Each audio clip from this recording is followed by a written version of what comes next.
On day 17, all the human women that were captive took their own life, and Gobrou had a quiet memorial for them with Gobrou. We then moved on to day 24, and Gobrou was training the other goblins. In the meantime, he had also been eating every promising enemy he could find, and learned a lot of new abilities. Just then another group of goblins begins approaching. Gobrou prepares to protect everyone against them, but Gobrou stops him and explains that they are their raiders. Gobrou is then shocked to hear that they are also the fathers of Gobrou's generation of goblins. The raiders have captured another group of human women, and the evil goblins are glad since their last batch took their own lives. It turns out that goblin DNA is so strong that when they mate with other species, it still results in goblin children. Gobrou can understand the instinct to reproduce, but that doesn't mean he's okay with what's going on. He requests that he be the one to look after the human women, but this just upsets the raiders. Gobrou's generation of goblins is ready to stand up for him, but this just begins to divide the two groups. Just then 2 goblin girls arrive to casually tell the two sides to stop getting themselves into a civil war. They are Hobsato and the mage Hobse. These genius girls come up with the brilliant idea to have the leaders of both generations fight, and the winner decides what the village will do from now on. The raider wants to teach Gobrou a lesson, and Gobrou agrees to fight as well. The fight ends very quickly, as Gobrou uses some kind of mysterious string. The others can't understand how he did it, so Gobrou explains that it just comes out of his body. Then he thinks about how it's an ability he learned that allows him to produce spider silk, and he learned it after eating a demon spider. The girls are amazed that someone like him was born while they were gone, and Gobrou announces his new official status as leader of the village. He asks if anyone has a problem with that, but no one decides to stand up against him. Then Gobrou tells the humans that he ordered everyone to keep their hands off of them. He won't do anything either, and they will find the time to send them back to a human village. The girls wonder if they will have to do anything, and we learn that Gobrou isn't being completely selfless with his actions. He wants the knowledge of the humans. Gobrou asks them some questions, and learns that these girls were part of a traveling business when the goblins attacked them. All the men were slaughtered, and these 5 girls were the only survivors. On day 28, Gobrou was surprised to see that the girls seemed happy. He realizes that they haven't gotten over everything. They're just having a positive attitude, since it will make things easier. Gobrou cooked for them, hoping that it would help. Among the girls are 2 sisters who are cooks as well as a tailor. The one with glasses is an alchemist, and the absent-minded girl is an appraiser and a smith. As for the redhead, she is a rookie warrior, so he decides to have her join their training later. Then Gobrou trained everyone hard, and insulted them when they got tired. For the next few days he focused on group exercises instead of hunting, and he beat into them the new rules he set for the group. Day 31 was rainy, so Gobrou and Gobkichi did some really intense sparring, as everyone watched in amazement. That night Gobrou sensed that a group of goblins were about to break his rule. Regarding the human women, Gobrou sliced right through one of the goblins, and restrained the others. He reminds him of the rules he set, and punishes one of them for talking back to him. Gobrou apologizes to the women, and Rubelia cries in his arms.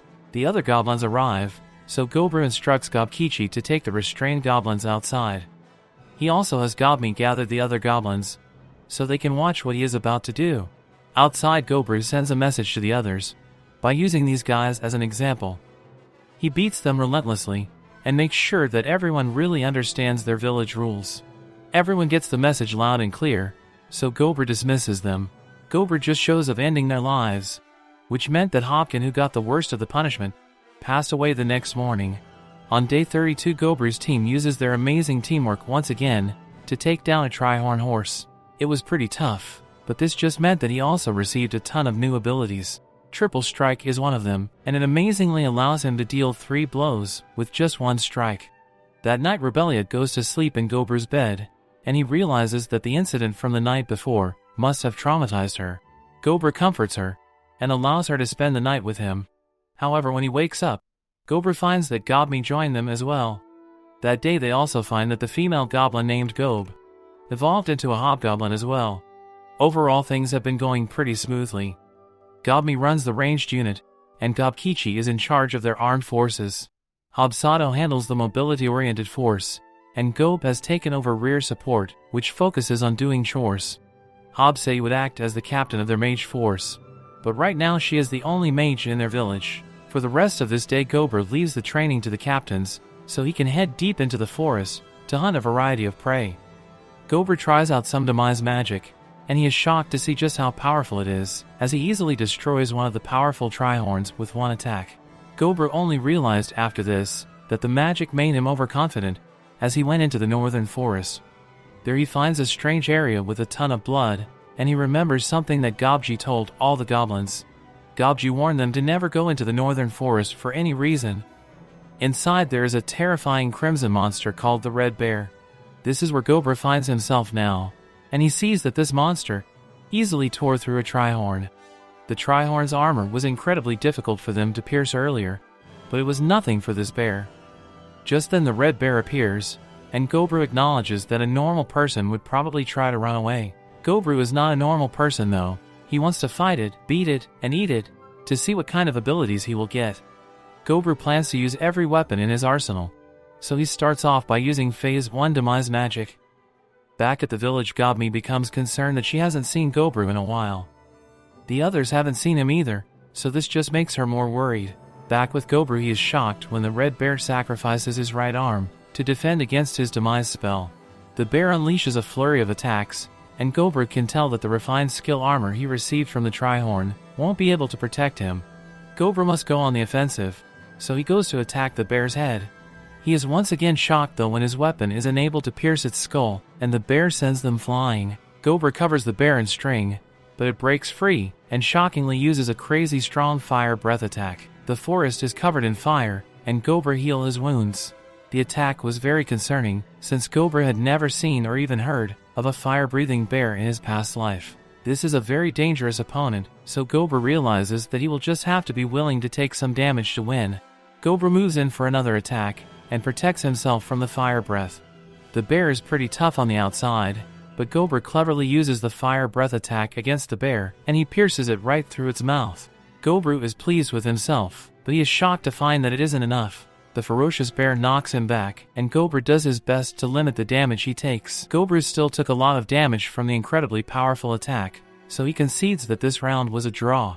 His blade is still inside the bear's mouth, so at least it won't be able to use its fire breath anymore. This crazy strong bear still shows no sign of collapsing, but Gobrou is just one attack away from losing his life. Gobrou is at a huge disadvantage, but this guy is crazy as he proclaims that it would just make his meal taste even better. Gobrou goes in for more fighting, and manages to deal some damage.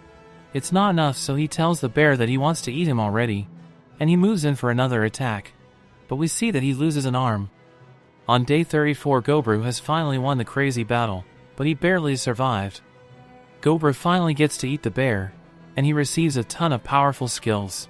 Among them are heavy damage and overpowering strength. Gobrou passes out soon after, but we once again see that he has exceeded his level values and met all conditions. This now allows him to evolve into a rare ogre species. His consciousness is fading away, so Gobrou simply selects yes without reading. On day 35, Gobrou continues to eat the bear, and gains even more incredibly powerful skills. He reaches for his knife, which seems much smaller than before, and Gobrou is shocked to realize that he has become an ogre. Gobrou returns to the village, but everyone is terrified of him, and they fear that they are under attack. They prepare to run as they wonder why the ogre is smiling at them, and they wish that Gobrou was there to save them. Luckily, Gobmi recognizes him, but instead of being surprised by his evolution, she is mad at him for being gone for so long. She just ends up hurting herself, but she still scolds Gobrou. She is upset that he lost his arm, but others are all amazed that he took down the Red Bear. Gobji is most shocked of all, as he points out that Gobrou was able to defeat the Master of the Northern Woods just 1 month after he was born.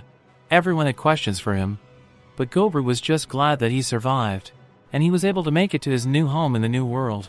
And that's where today's episode ends. Gobrou believes he has conquered the northern forest, but when the ruler of the forest falls, something else begins to move. Next time, Gobrou faces a threat that even an ogre may not be ready for. Before you go, friends, we've started a membership program for true fans, where you'll get early access to videos, exclusive recaps, and shoutouts in our uploads. Check the link in the description if you'd like to join the family. If you enjoyed this recap, drop a like, share it with your friends, and don't forget to subscribe so you never miss what happens next.